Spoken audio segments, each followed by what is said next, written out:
Let's make our guitar sound like a beautiful harp.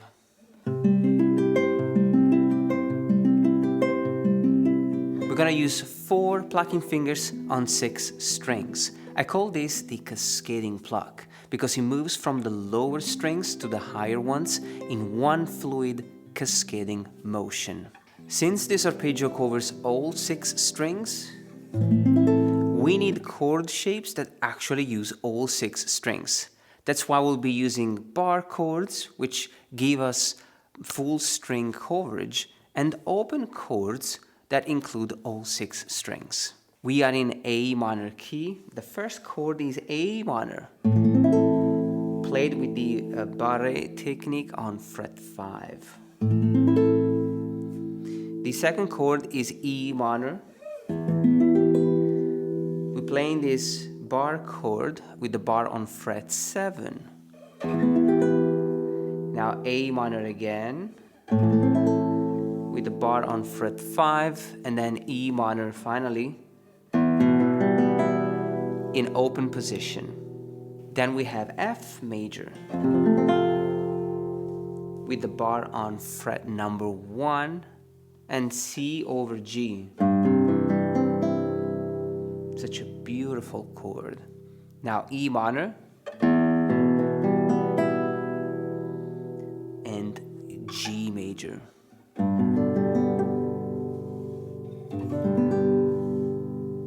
I like the tone of a classical guitar, especially when doing this arpeggio. It makes bar chords much challenging to play, but if you have an acoustic guitar, it might be easier to play those bar chords. Take a moment to practice the chords. A minor, E minor, A minor, E minor, F major, C over G, E minor, and G major. We are playing a 6-note pattern, 1 for each string. The picking sequence is simple but elegant. The thumb is on the 6th, low E string, the A string, and the D string, while the index, middle, and ring finger are going to pluck the 3rd, 2nd, and 1st string. So the flow is thumb, thumb, thumb, index, middle, ring. Thumb, thumb, thumb, index, middle, ring. For the first 2 notes played with the thumb, we'll use the rest stroke technique. That means after plucking the string, your thumb comes to rest on the next string below. So when you pluck the E string, your thumb lands gently on the A string. And then when you pluck the A string, it rests on the D string. This gives those lower notes weight, control, and clarity. Now this isn't just a physical position, it's about a feeling. We're aiming for flow, for continuous movement.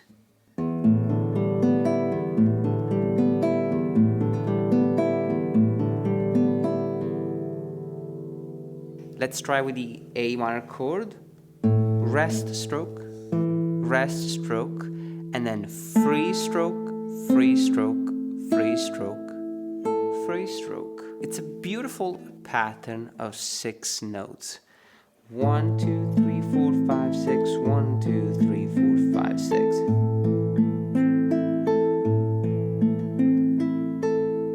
Now we can apply this pattern to all the other chords. A minor,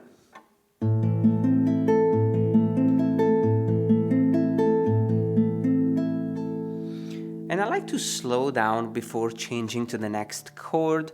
This not only makes it easier to change, to go from one chord to the next, but it also adds more color and dynamic to the exercise.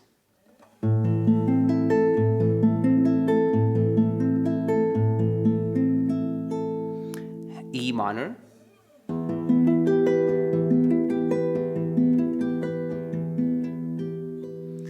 A minor,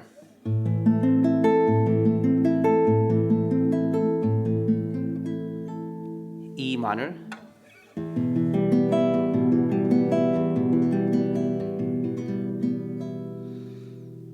now from here we can play the arpeggio without pausing between chords. F major,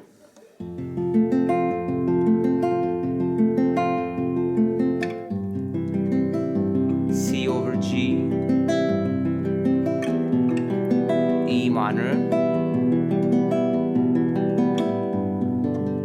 G major. If you want to make these chords sound brighter, change the A minor with a C major. And this is going to give a much more positive vibe. So C major, bar chord on fret 8,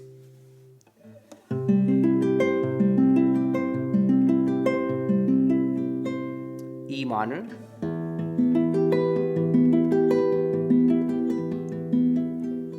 C major,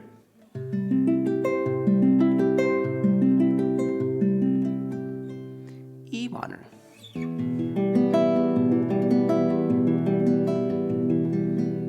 F major,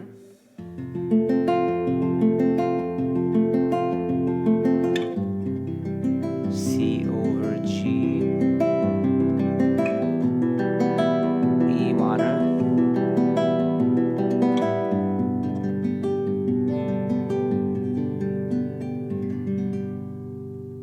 last but not least, we can embellish some of the chords, the easiest chords, like the E minor. We can play E minor, E minor 7, and then E minor flat 6, and E minor.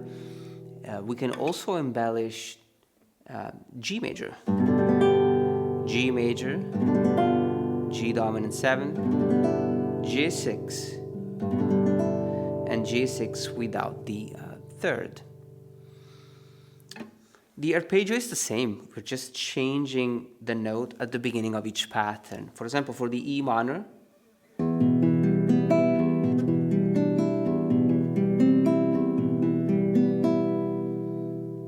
I'll change this voice, within the chord. Same thing for the G major.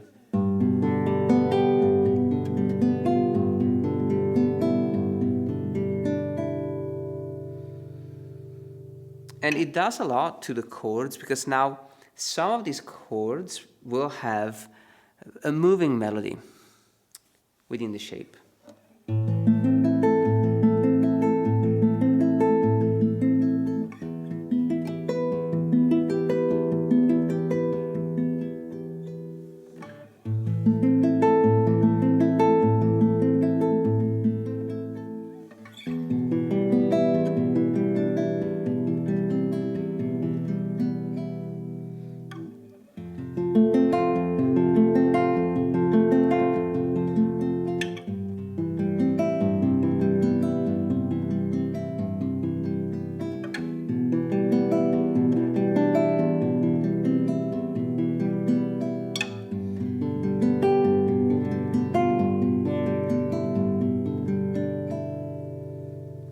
This video is brought to you by my courses. If you want to support me, support this channel, and you like what I do, check out my daily guitar quest or my daily uke challenge if you are into ukulele.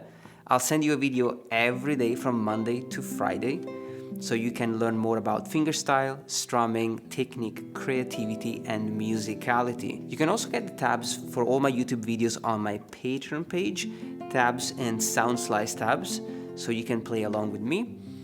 Check out my Patreon page. You can get all the tabs for $5 a month. Let me know how it goes with this Harp-Like arpeggio. Enjoy this lesson, and I'll see you next time.